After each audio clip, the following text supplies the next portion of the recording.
Invertir en acciones y ETFs con XTB tiene muchas ventajas. Ninguna comisión hasta 100.000 euros al mes. La apertura de cuenta es online y dispones de atención al cliente 24 horas al día. Más de 550.000 clientes ya confían en nosotros. Un broker, muchas posibilidades. XTB.com. A partir de 100.000 euros al mes, comisión del 0,2%, mínimo 10 euros. Invertir implica riesgos. Si quieres conocer mejor las empresas con las que trabajas, empieza por Informa. Compruébalo con 3 informes gratis, el nuestro para que nos conozcas más y los 2 que tú elijas para tu negocio. Solicítalos ya en Informa.es. Informa, líder en información empresarial.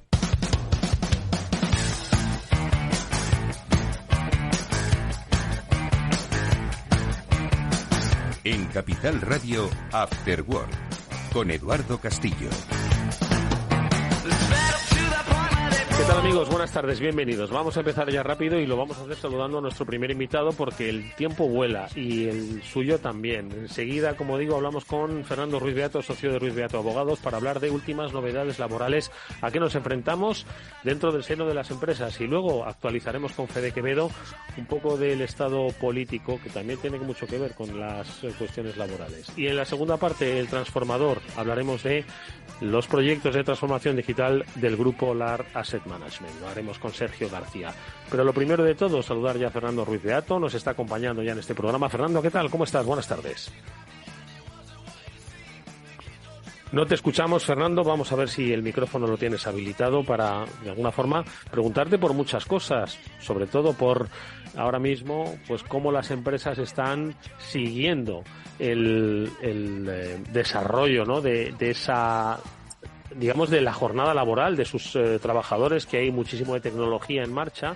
Y luego si nos da tiempo, hablar también de la posibilidad de que el Estatuto de los Trabajadores se reforme, que ya algún que otro político lo ha dicho, o por lo menos lo ha dejado caer. No sé si eso será posible. No sé si te escuchamos, Fernando. No vemos que tengas tu micrófono activado. Vamos a ver si activas tu micrófono para poder saludarte. ¿Cómo estás, Fernando? ¿Nos escuchas?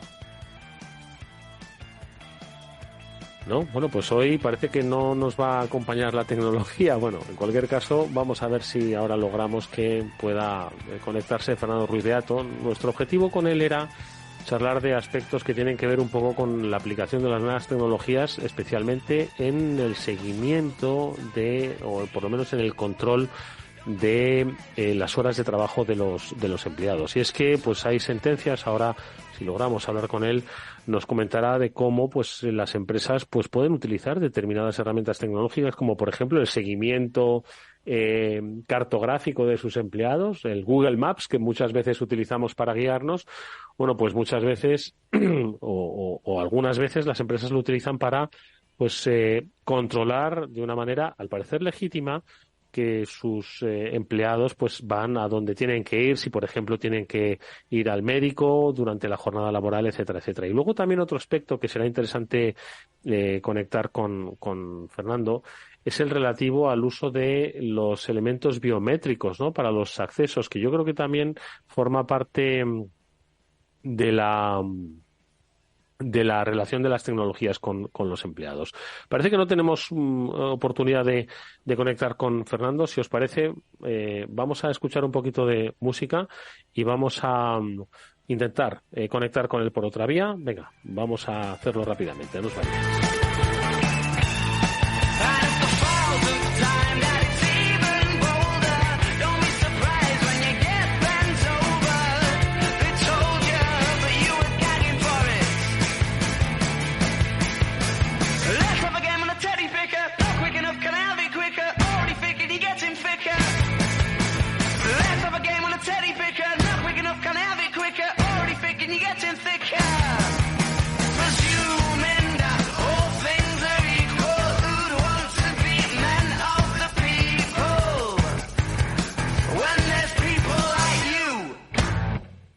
Efectivamente, de eso estábamos hablando, Fernando, de las tecnologías. ¿Cómo estás? Bienvenido a este programa. Hoy cada vez las tecnologías van a estar mucho más presentes en lo que es la relación del trabajador con los empleadores, ¿no? Y yo creo que todavía hay mucho por escribir en materia laboral, pero ya se está escribiendo, ¿no, Fernando? Hombre, cada día van escribiendo y salen noticias nuevas y un poco pues la evolución del mercado y las circunstancias, los problemas con los cuales nos encontramos a diario van marcando las pautas que luego pues originan modificaciones legislativas, ¿no? Os podría contar sí, exactamente. Yo dos estaba hablando anécdotas, si queréis, brevemente, sí, ¿no? exactamente, un poco para que nos hagamos a la Nos idea por acordamos, dónde por van las ejemplo, cosas, ¿no? Nos acordamos, por ejemplo, mucho del fichaje y nos acordamos cómo la Audiencia Nacional en una sentencia establece que el fichaje en papel no es válido y que, por tanto, hay que utilizar las nuevas tecnologías para que los trabajadores fichen su jornada laboral, pero luego nos encontramos con que la Agencia de Protección de Datos pues te pone inconvenientes a la hora de utilizar pues aquellas herramientas que hacen que el trabajador tenga que fichar, por ejemplo, con huellas dactilares, ¿no? Lo que es el fichaje biométrico, ¿no? Y entonces ha habido empresas que se han encontrado con que han sido sancionadas por esa Agencia de Protección de Datos por no salvaguardar correctamente pues los datos, que es la huella digital del trabajador, ¿no? Pero en realidad, Entonces, Fernando, este claro, tema de la huella dactilar, ¿no? Que muchas empresas utilizan pues para el control de, ya no solo de acceso, sino el control de horas, ¿no? En realidad, lo que penalizan, ¿qué es? La no salvaguarda del dato, es decir, que no se almacene bien, o ¿cuál es un poquito la circunstancia?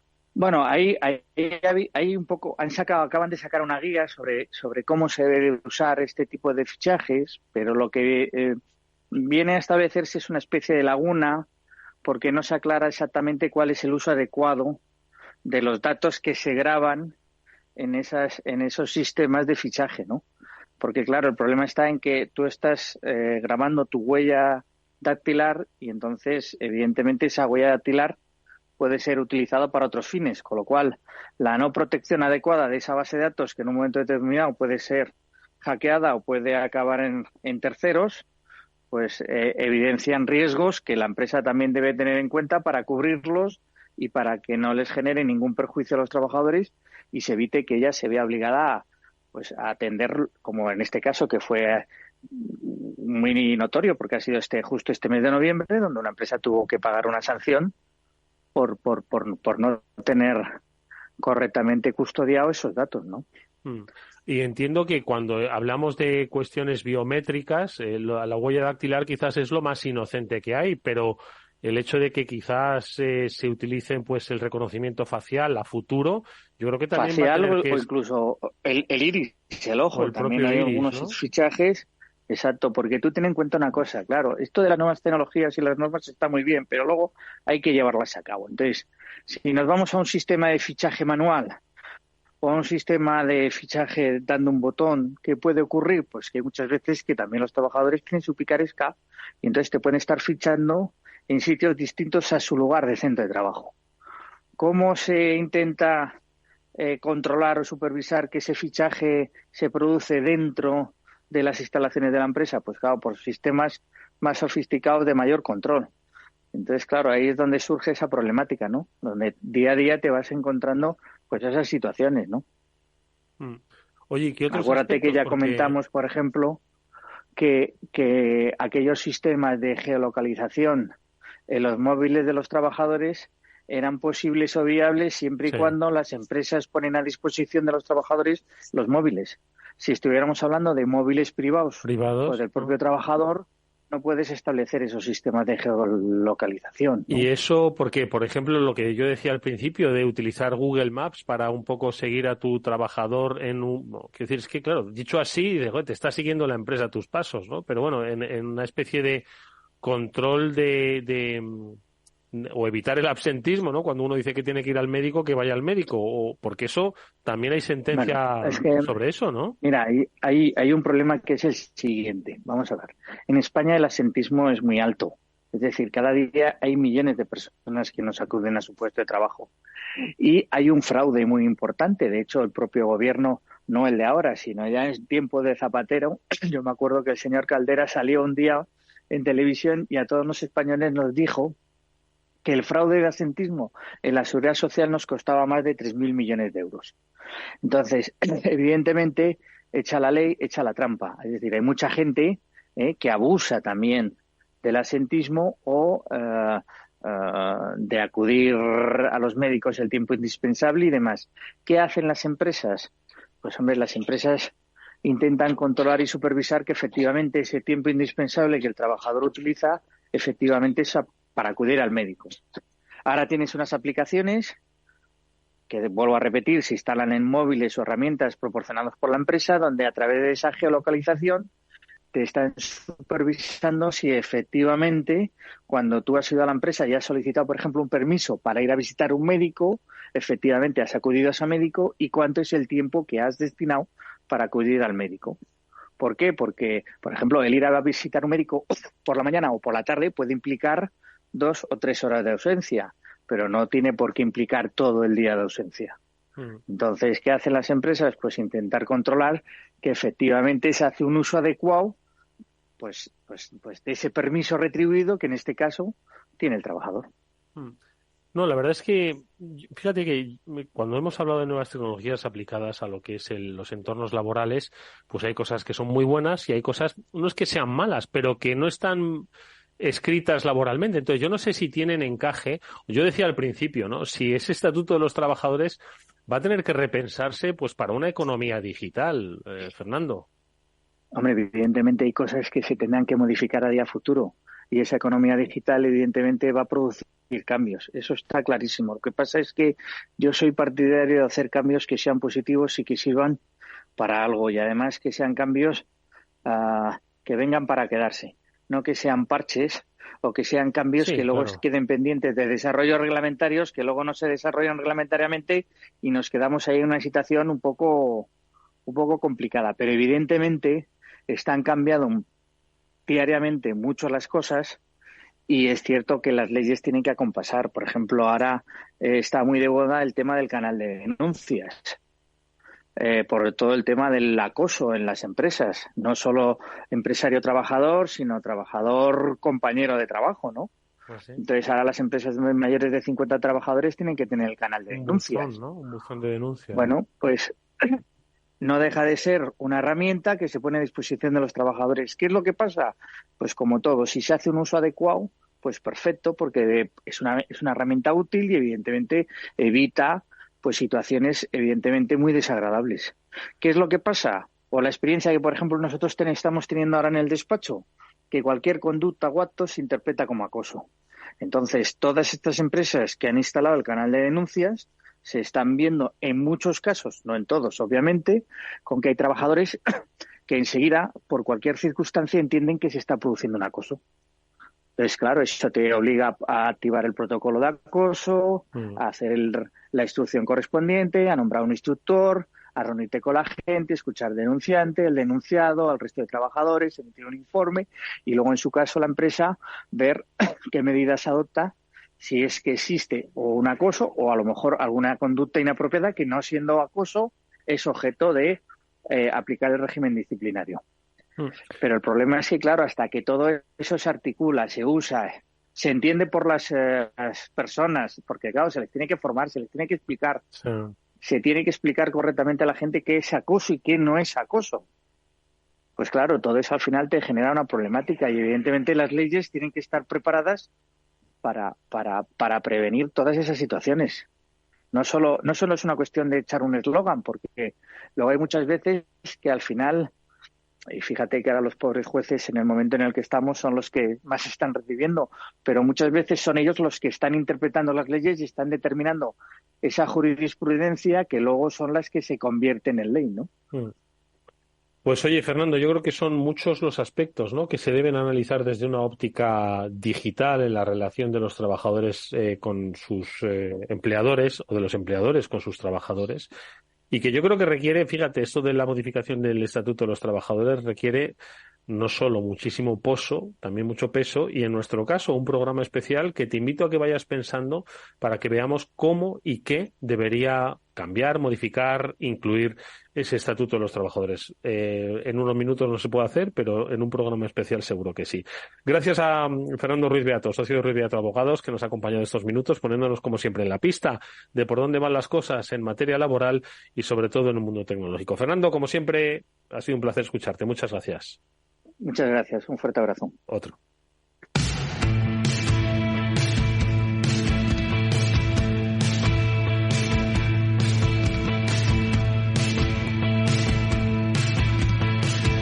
Estás escuchando After Work con Eduardo Castillo.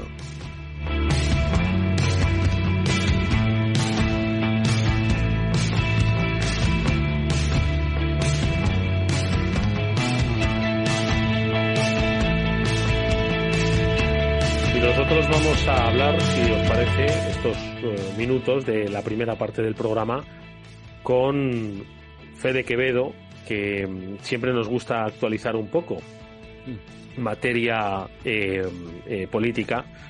Fede, ¿nos escuchas? ¿Cómo estás? Buenas tardes. Claro que os escucho estupendamente. Buenas tardes, Edu. Edu, ¿me oyes?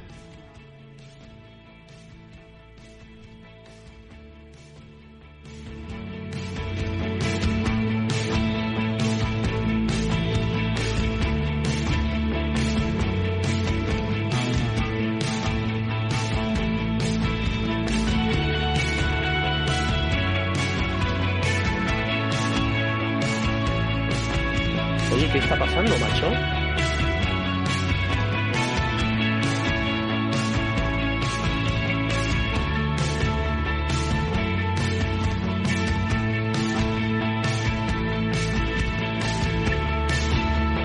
Bueno, pues nada, un par de minutos para hablar con Fede Quevedo, porque nos está dedicando, pues como siempre, sus finos análisis para saber pues cómo interpretamos la vida política. Fede, ¿nos escuchas? ¿Cómo estás? Buenas tardes. Sí, creo que ahora ya sí. Hemos tenido un pequeño problema técnico, pero ya lo hemos resuelto. No te preocupes, Edu. Sí, hoy la tecnología no me está acompañando. Tú sabes que es que hemos hecho esto de hemos apagado y hemos encendido para recuperar. Sí, para recuperarlo, pero no ha habido forma. En fin, en cualquier caso, hoy la tecnología no nos lo ha permitido, pero al mismo tiempo nos lo permite. Y Fede, yo nada, unos minutos, porque seguro que tendrás todavía un poco de plancha antes del balance. Sí, porque pues además hoy hemos tenido la apertura solemne de las Cortes. Efectivamente, con discurso del rey. ¿Qué te ha parecido el discurso del rey Felipe VI? Bueno, en la línea de... No ha sido...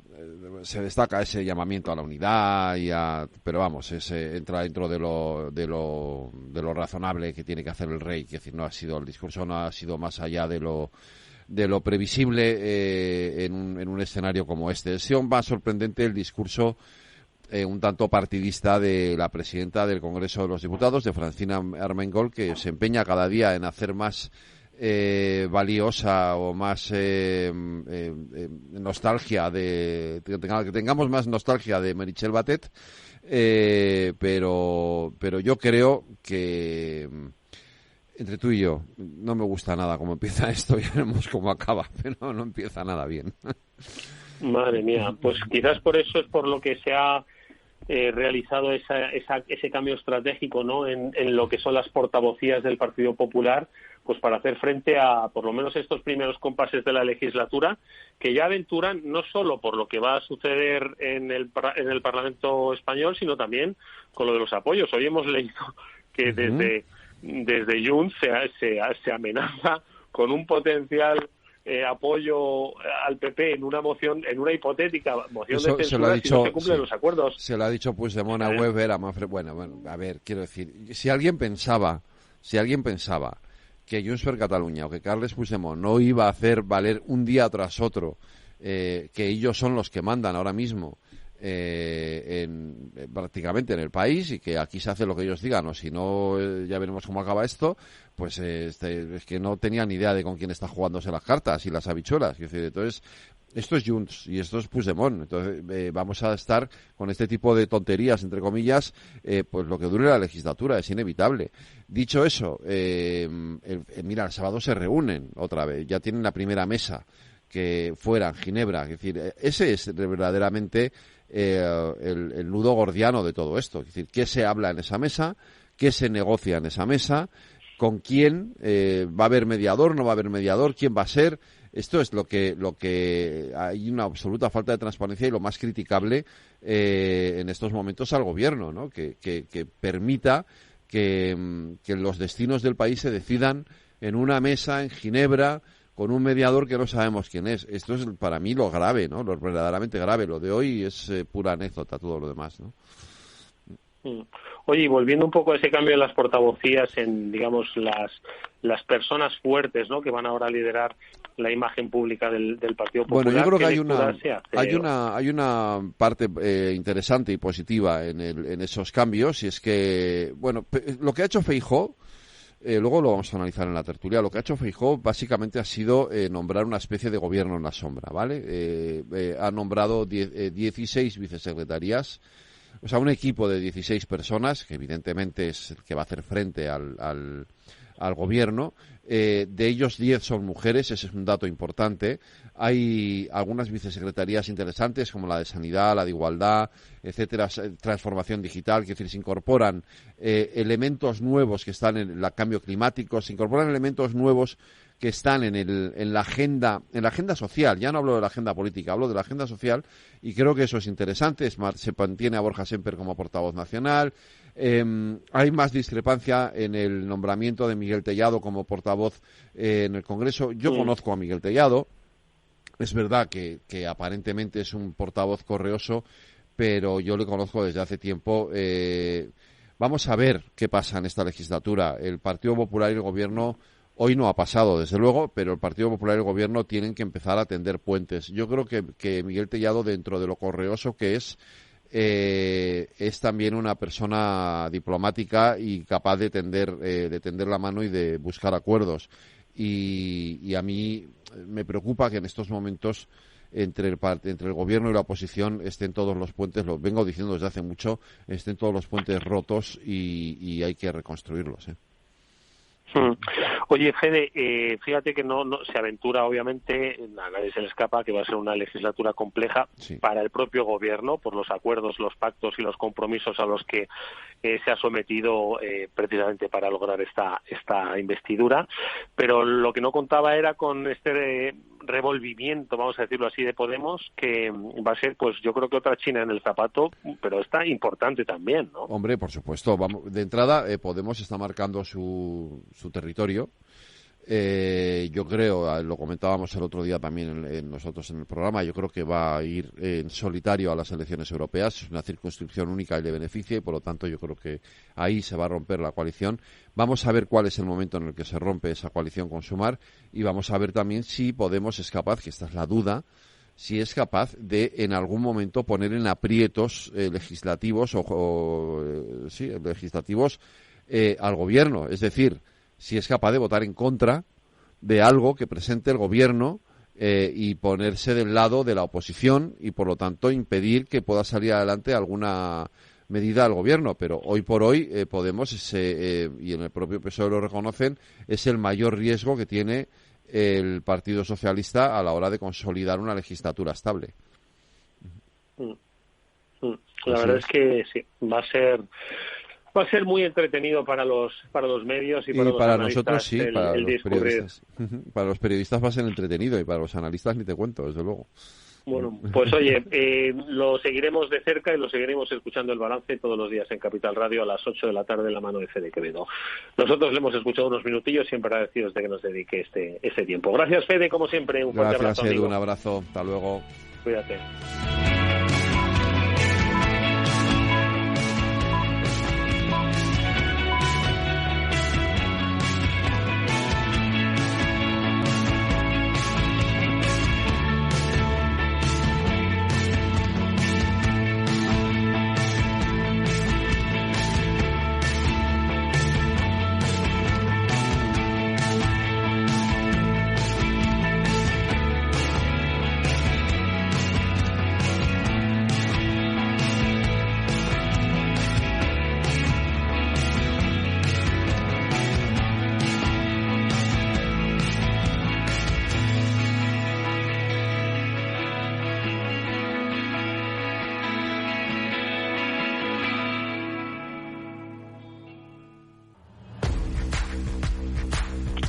Vamos con un consejo. Si inviertes en bolsa, esto te interesa. XTB, tu broker con más de 15 años en España, tiene la mejor tarifa del mercado para comprar y vender acciones y ETFs. No pagues comisiones hasta 100.000 euros al mes. Si inviertes en bolsa o quieres empezar más sencillo e imposible, entras en xtb.es, abres una cuenta online y en menos de 5 minutos compra y vende acciones sin comisiones. Además, con atención al cliente las 24 horas al día. ¿A qué estás esperando? Miles de clientes ya confían en XTB. Es un broker, muchas posibilidades. A partir de 100.000 euros al mes, la comisión es del 0,2%, mínimo 10 euros. Invertir implica riesgos. A continuación, El Transformador, de la mano de Salesforce.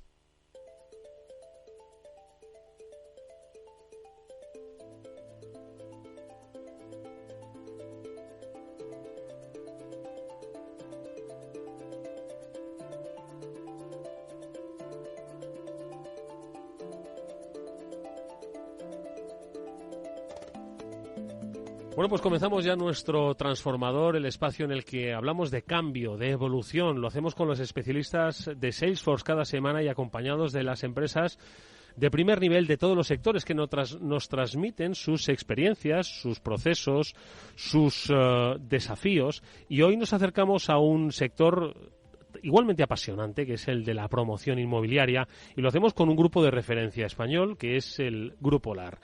50 años de experiencia y múltiples sectores. Hoy nos vamos a focalizar en uno de ellos, en el sector del inmobiliario comercial, concretamente el de los centros comerciales. Y lo vamos a hacer con la ayuda de Sergio García, que es director del área de retail de Iberia, del Grupo LAR Asset Management. Sergio, buenas tardes, bienvenido. Hola, buenas tardes, ¿qué tal? Nos van a acompañar en esta conversación, repiten ya en este transformador, los especialistas de Salesforce, que son Javier Olea, que es director comercial. Javier, buenas tardes. Buenas tardes. Y Lucía Paradinas, que es ejecutiva de cuentas de Salesforce. Lucía, buenas tardes igualmente. Buenas tardes. Repitiendo programa. Oye, ¿qué me decís antes de que le preguntemos ya en detalle a Sergio sobre este sector, posibilidades de transformación, justo además el área de centros comerciales? Yo creo que vamos a conocer hoy muchas cosas que nos van a descubrir una nueva forma, yo lo decía al principio, de entender el concepto de business to consumer, ¿verdad? Exacto. Bueno, pues yo por hacer una pequeña introducción, sí que en un sector tradicional como es el del real estate en este sentido, ¿no? De la gestión de activos, que ha llegado un poquito tarde a la digitalización, es donde precisamente vemos unas oportunidades de transformar la relación del cliente, pues en gran medida, ¿no?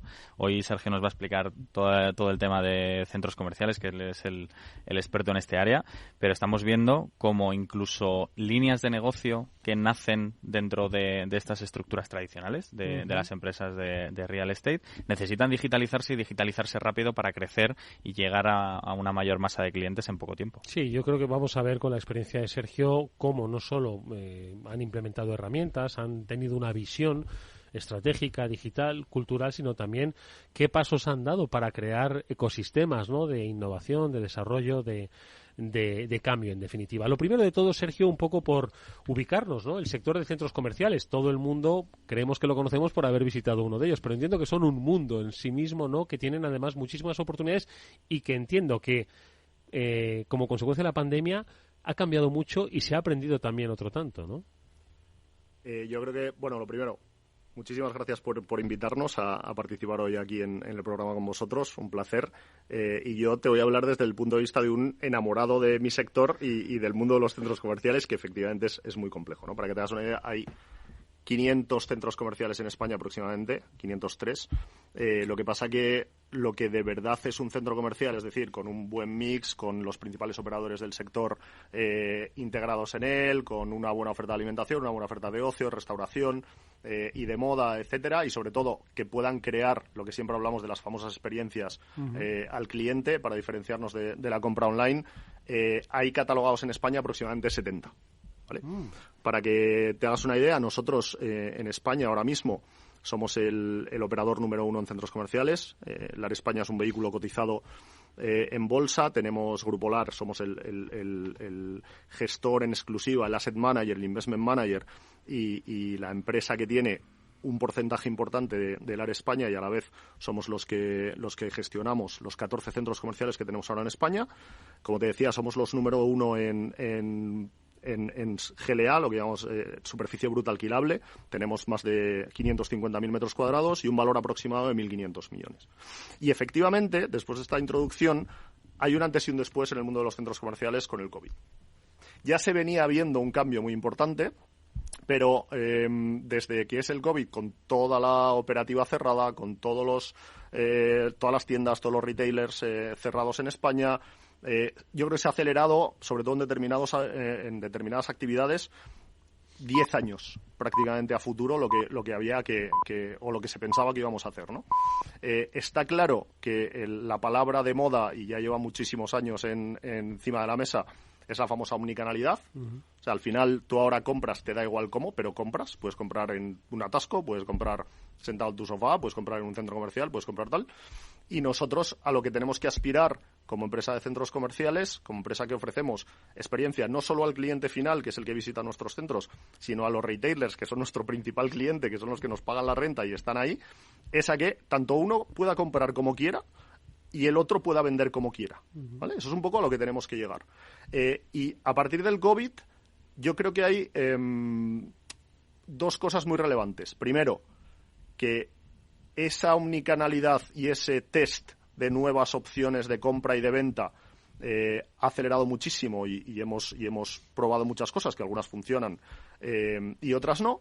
Y para mí la más importante, que es la parte colaborativa con el retailer, de la empresa propietaria como nosotros de centros comerciales a un Inditex, un H&M, un Mango, un Carrefour, un Leroy Merlin, que antes simplemente firmamos el contrato y luego, déjame decirlo claramente, nos peleábamos por cosas que pasaban y sobre todo, oye, que no voy bien, oye, dame una bonificación, oye, dame tal, sí. Oye, tenemos un camino claro, nos hemos ayudado para que saliéramos adelante después de este cataclismo que hemos pasado todos, sí, con 3 meses cerrados. Hemos salido adelante, porque sí te puedo decir que tanto nosotros como las principales empresas del sector estamos ya en números del 2019, incluso en ventas estamos superando a doble dígito las ventas del 2019, en afluencias más o menos te diría que estamos empatando, pero estamos ya vendiendo lo mismo que vendíamos antes, incluso algunos sectores bastante más, pero tenemos que sentarnos y hablar de cómo vamos a desarrollar nuestro modelo de negocio a futuro. Y eso ahora está pasando. Lucía, ¿alguna reflexión sobre estas palabras de Sergio? Bueno, me parece a mí yo he visitado varios centros comerciales y quería simplemente añadir... Fijaos, perdonadme, que de 500 los ha dejado en 70, ojo, ¿eh? Sí, sí, 70, me parece que son los players de primer nivel, ¿no? Me parece un dato muy curioso y simplemente por añadir que al final uno de los ejercicios también que hacemos a Salesforce con también Grupo LAR es ponernos también la piel del cliente, ¿no? Y hacer también un ejercicio de, oye, yo como usuario del centro comercial voy a visitar un centro.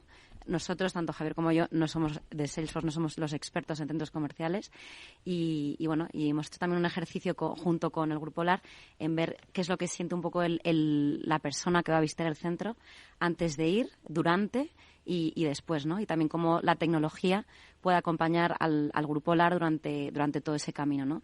Entonces, bueno, este ejercicio fue muy interesante, lo hicimos el año pasado y me parecía interesante comentarlo. Oye, ¿qué es lo que estáis haciendo, Sergio? Claro, llegáis a una conclusión y es, oye, tenemos que caminar de una manera diferente con nuestro principal cliente, que es la tienda o la firma que se instala físicamente dentro del centro comercial, y luego con el cliente a su vez, ¿no? Que es el que va a darle satisfacción y al final se triangula un poco ese business to consumer, ¿no? Entonces, ¿qué habéis hecho a partir de esta reflexión, de este nuevo camino?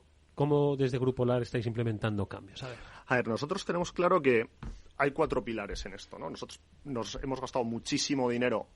Ana Redondo, que la tengo aquí a mi izquierda, la directora de marketing, estudios de mercado de cliente, sabemos perfectamente cómo se comportan los clientes que van a los centros, sabemos lo que quieren, pero nunca habíamos hecho la parte de estudiar verdaderamente qué quieren, lo que te decía antes, qué quieren nuestros operadores a partir de que firmamos el contrato y están en el centro. Y ahora nos empezamos a gastar bastante dinero en eso, ¿no?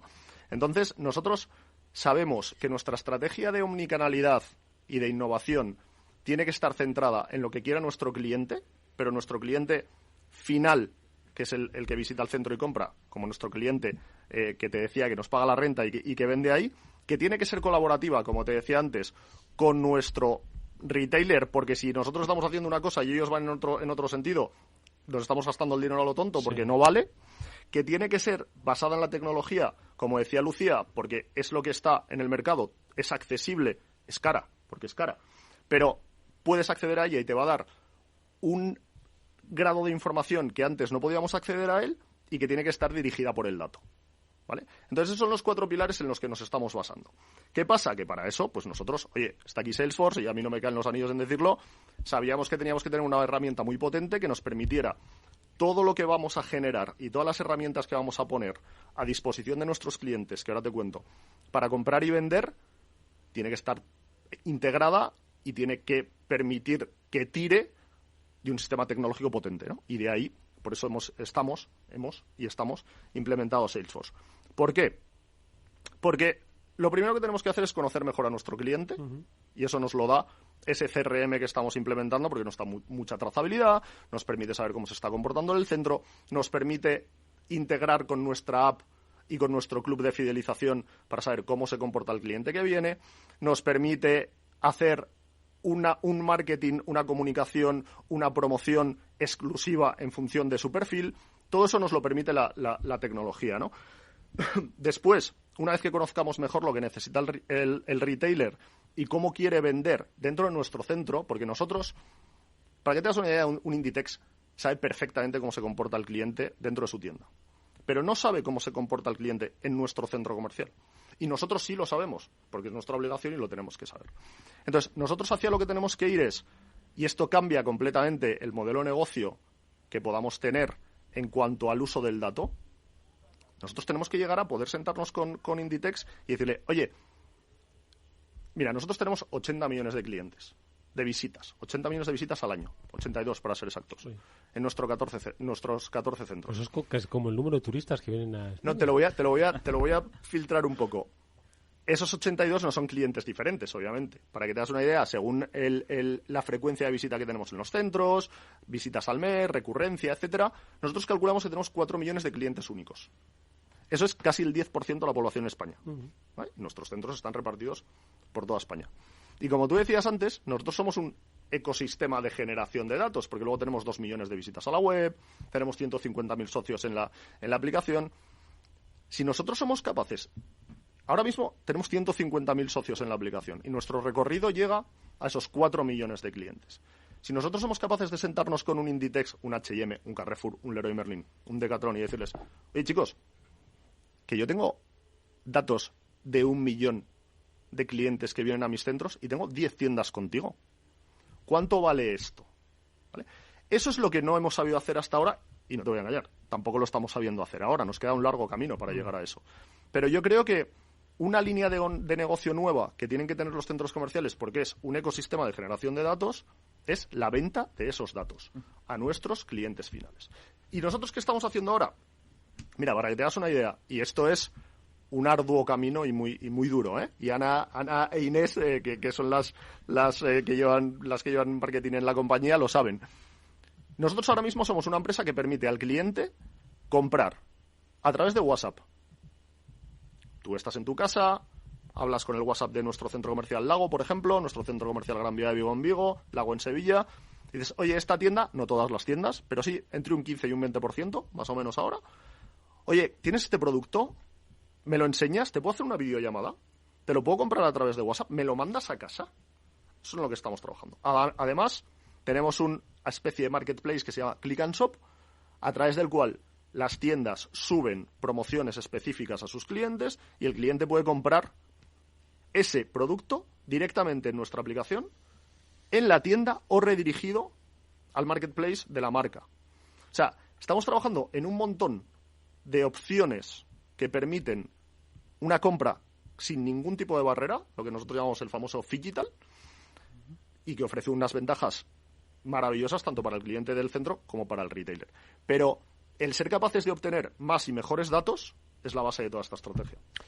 Javier, al final, efectivamente, como ponía en valor Sergio, no solo recopilar el dato, sino hacerlo valioso para sus clientes, primero para ellos, para ofrecérselo a sus clientes, para personalizar más la oferta y para ofrecer nuevos servicios. Es decir, el dato es generador al mismo tiempo de innovación, ¿no? 100%. De hecho, la línea en la que Salesforce está ahora mismo desarrollando la innovación es en cómo aportamos inteligencia de todos los datos que nos vienen de diferentes fuentes, pero claro, nuestro ecosistema de soluciones ya en sí mismo genera una cantidad de datos que permite tomar decisiones de negocio diferentes, permite aportar inteligencia de negocio. Entonces, ahora mismo lo que estamos intentando desde Salesforce, lo que se está lanzando al mercado es cómo proveemos a los clientes esa ingesta de datos en tiempo real de diferentes fuentes de información para evitar esos trabajos en silos de diferentes aplicativos.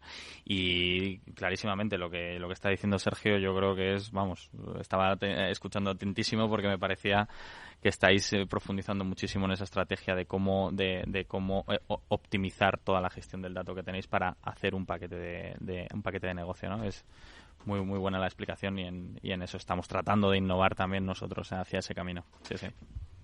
Sergio, y en este camino, la implementación de esta tecnología, ¿cómo la habéis acompañado culturalmente dentro de la compañía? Es decir, de alguna forma, pues es un cambio de mentalidad, de aproximación al cliente basado, ¿no?, en esas habilidades digitales y aprovechamiento y oportunidades digitales, que entiendo que también habéis tenido que poner sobre la mesa y habéis dicho, oye, ¿cómo vamos a implementar culturalmente esta transformación?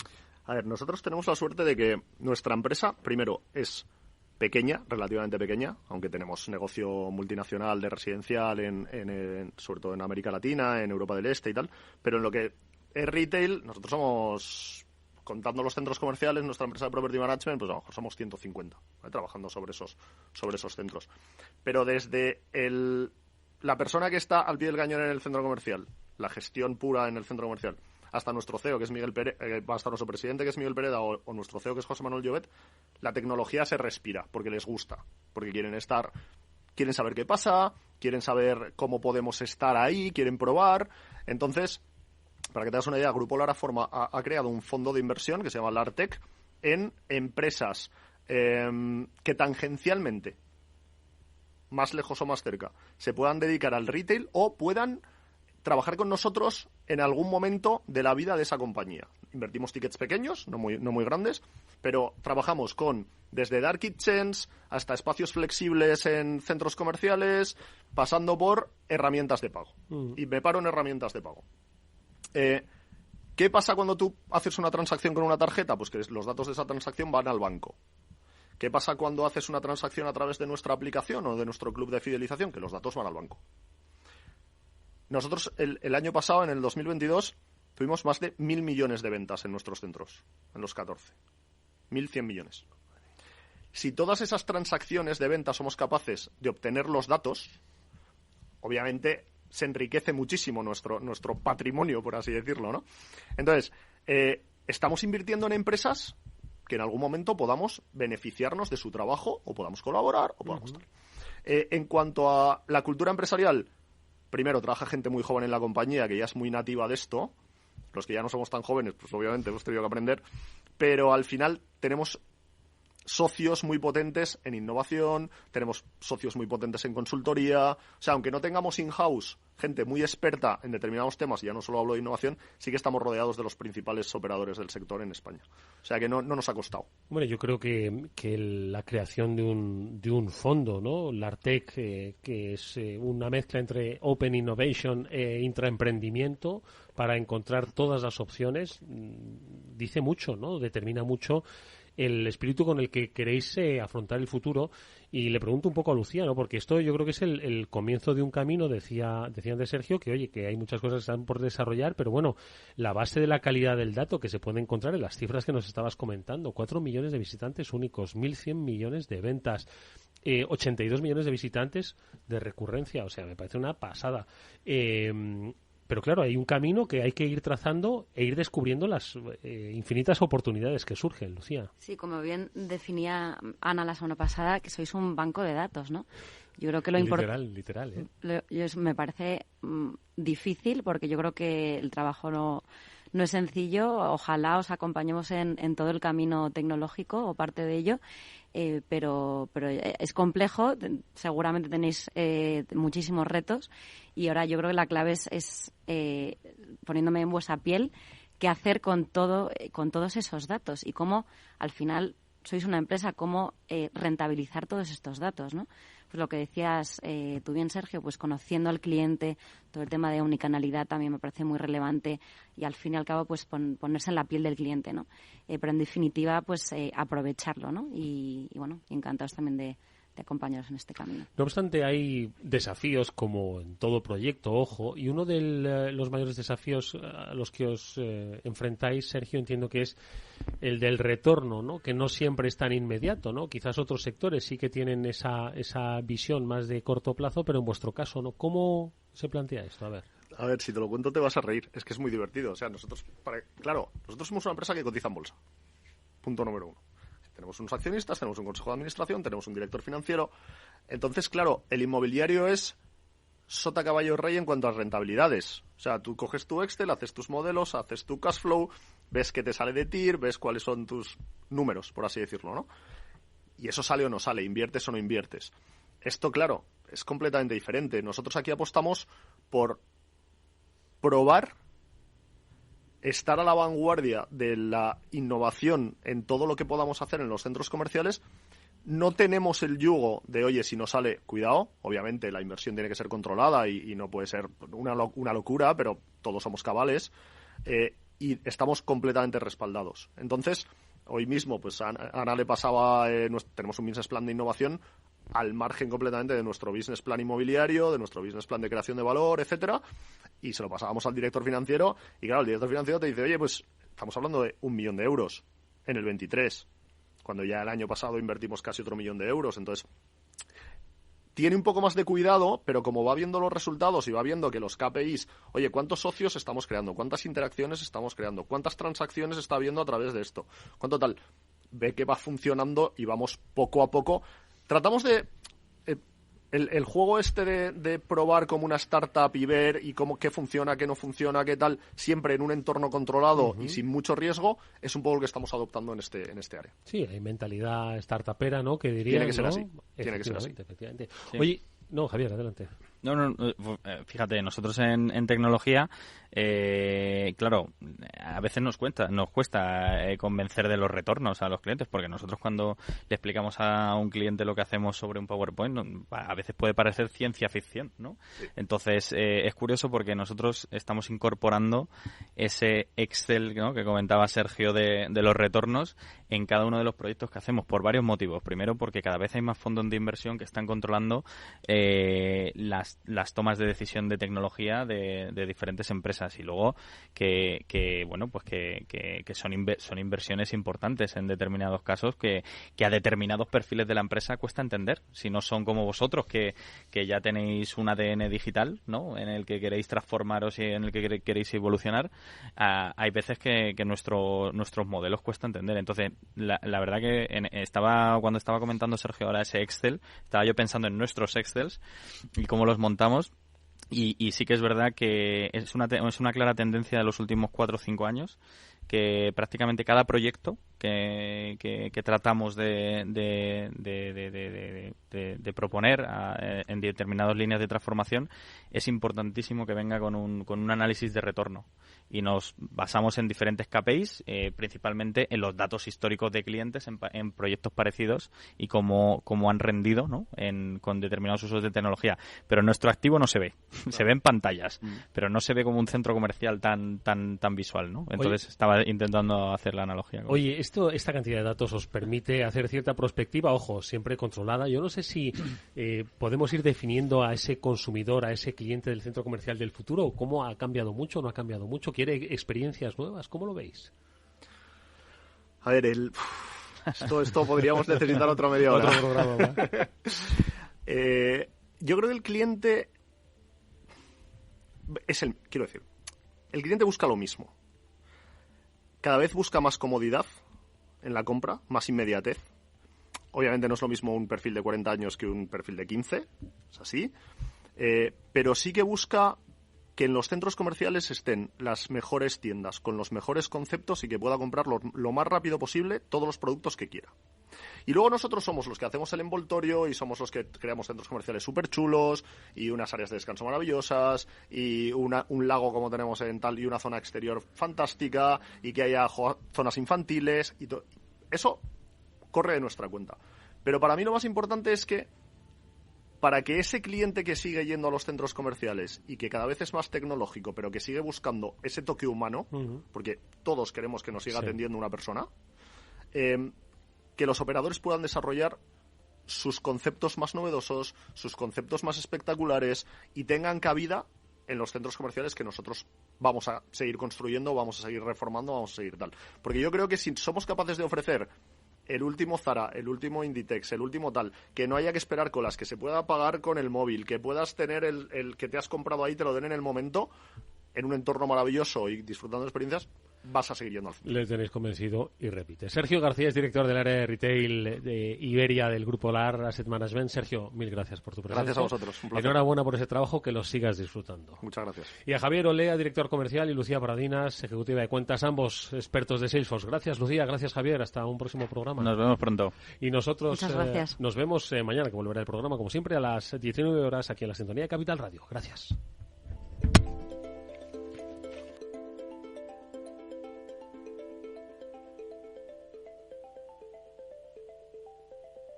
Salesforce les ha ofrecido el transformador. En Capital Radio te mantenemos económicamente informado desde que amanece. Son las 7 de la mañana, hora central europea, las 6 de la mañana en Canarias. Aquí comienza Capital, la bolsa y la vida. Haciendo algún break en el camino. Enseguida, hora trading, la hora más golfa de los mercados. Para continuar informándote después de comer. Son las 4 de la tarde, las 3 en Canarias. Esto es Mercado Abierto, en Capital Radio. Y que cierres el día conociendo todos los detalles. Señoras y señores, buenas noches, bienvenidos. Escuchan la sintonía de Capital Radio. Les invito a que nos acompañen aquí en el balance. Capital Radio. Información económica de calidad.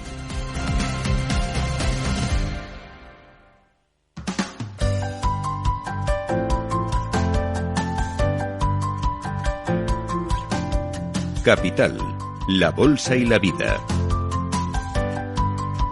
Luis Vicente Muñoz.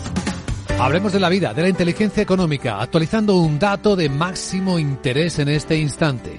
¿Cuántas empresas en España están sufriendo impagos durante este año y hasta este justo momento en el que hablamos?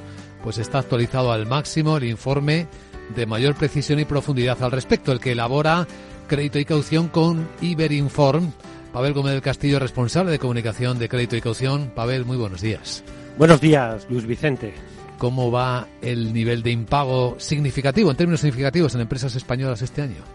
Pues realmente creciendo respecto al año pasado. El último estudio de gestión del riesgo de crédito en España, que elaboramos con nuestra filial Iberinform, que hacemos realmente 2 tomas en el año, una en primavera y otra en otoño, lo que nos dice es que el 24% del tejido empresarial español está sufriendo impagos significativos en 2023. Estos son 2 puntos más que en 2022 y bueno, no deja de ser un síntoma más del deterioro del riesgo de crédito que estamos sufriendo. ¿Y qué eventos están deteriorando esta escena? Pues fíjate, el 84% de las empresas dicen que se está produciendo un empeoramiento en la solvencia y en la liquidez de sus clientes, ¿no? ¿Y a qué atribuyen este deterioro? La mayor parte de ellas pues tiene que ver con todo este desajuste que hay de los precios y también de las medidas que están tomando los bancos centrales para combatirlo. Me explico. El 63% hablan de la inflación directamente. El 50% hablan de los costes financieros, que no dejan de ser una consecuencia, ¿no?, de este combate contra la inflación. Claro. Luego, al final, es la enfermedad y el remedio, ¿no?, lo que está, de alguna manera, tensionándolo todo. Hay un 50% que siguen hablando de costes energéticos, el 23% habla de los problemas en la cadena de suministro y el 20% de las tensiones geopolíticas. Si lo comparamos con lo que pasaba el año pasado, lo que vemos es que ha caído un poquito, digamos, el impacto de la inflación. El año pasado fue cuando se desató, ¿no?, esa inflación, y parece que, bueno, ahora pesa un poquito menos. Pasa lo mismo con los costes energéticos, con los problemas en la cadena de suministro, que el año pasado eran más potentes, pero este año lo que ha crecido mucho es el impacto de los costes financieros, que viene a ser el remedio a esas enfermedades. Y lo que sí es verdad que ha desaparecido, que el año pasado seguía presente, son todos esos efectos de la crisis sanitaria, ¿no? La crisis sanitaria ha desaparecido del mapa. Bueno, esa es la parte buena. Pero si miramos no solo el presente, sino el futuro, los costes financieros son importantes para ver qué es lo que viene. Imagino que están afectando ya, como dices, a las empresas, pero ¿cuál es su perspectiva? ¿Qué impacto va a tener en la necesidad de financiarse para mantener el ritmo inversor? Claro, este año, en la toma de otoño, hemos querido preguntarle a las empresas por este impacto, ¿no?, que está teniendo el incremento claro de los costes financieros. Y la verdad es que el 76% de las empresas, es decir, 3 de cada 4, lo que están diciendo es que este impacto en los de los costes, este incremento de los tipos, está teniendo ya un impacto claro en su capacidad para financiarse, ¿no? Lo cual, desde el punto de vista del riesgo de crédito y de su deterioro, siempre es un factor a tener en cuenta, ¿no? El 14% de ellas, de hecho, está diciendo que está teniendo un impacto elevado. Cuando empezó a notarse la fuerte inflación, las empresas empezaban a publicar resultados y llamaba la atención cómo, aumentando las ventas, no aumentaba el beneficio en la misma proporción. ¿Cómo se espera que evolucione esto? ¿El estudio lo investiga? Sí, la verdad es que el tejido empresarial español sigue manteniendo bastante optimismo respecto a 2024. Realmente de cada 4 empresas hay 2 que esperan el año que viene crecer tanto en facturación como en beneficio. Una prevé mantenerse y la otra, la que queda, pues prevé una caída, ¿no?, tanto de las ventas como de los márgenes, ¿no? Luego, al final, es una perspectiva bastante optimista respecto a 2024. Siempre decimos esto, en todas estas tomas de contacto que hacemos con las empresas, nos hablan de lo que les está pasando, pero cuando les preguntas por lo que les va a pasar, la verdad es que el tejido empresarial tiene un optimismo inasequible al desaliento, ¿no? Si no, no serían empresarios, seguramente. Así es. Si alguien desea más información, ampliarla, tiene el informe disponible en créditoycaución.es. Pavel Gómez del Castillo, gracias por acompañarnos. A vosotros y salud para todos.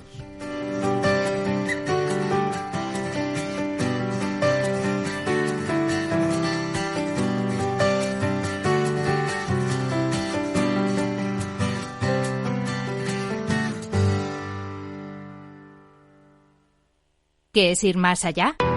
Con Arval podrás llegar donde te propongas de la forma más sostenible y darle a tu empresa todas las soluciones de movilidad que necesite, asesorando con las mejores opciones de movilidad para las distintas necesidades de tu flota, con vehículos electrificados, bicicletas, coche compartido. Arval, la transición energética arranca aquí.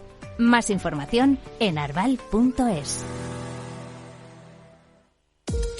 En la era de la realidad virtual y teletrabajo, las empresas utilizan cada vez más los servicios en la nube, e Internet se convierte en la nueva red corporativa. Pero la nube no siempre es un entorno muy seguro. Zscaler, con su nuevo y radical modelo Zero Trust, asegura usuarios y cargas de trabajo tanto de aplicaciones públicas como privadas. Descubra más en zscaler.es. Capital Radio, 10 años acompañándote.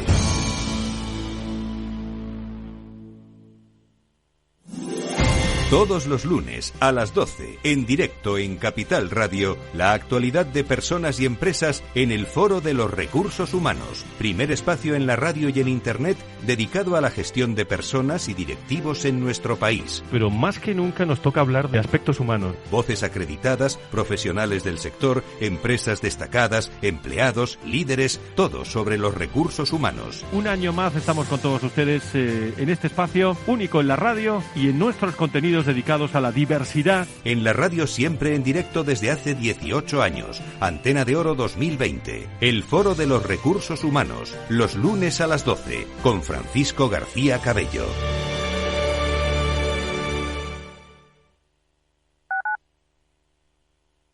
Capital Radio. Madrid. 103.2. Escucha cada jueves, a partir de las 11 de la noche, en Líderes Globales, las entrevistas que Raúl Castro nos trae desde Florida. Personas inspiradoras de habla hispana que han destacado en sus actividades más allá de nuestras fronteras y que nos dejan sus enseñanzas y aprendizajes desde el punto de vista más personal. Líderes Globales, con Raúl Castro, en Capital Radio. Si te gusta el pádel, en Capital Radio tenemos tu espacio. Todos los martes a las 22 horas saltamos a la pista para contarte la actualidad del World Padel Tour, los torneos amateur, las novedades de las marcas y toda la actualidad relacionada con el segundo deporte más practicado de España. Esto es Padel, los martes a las 10 de la noche en Capital Radio.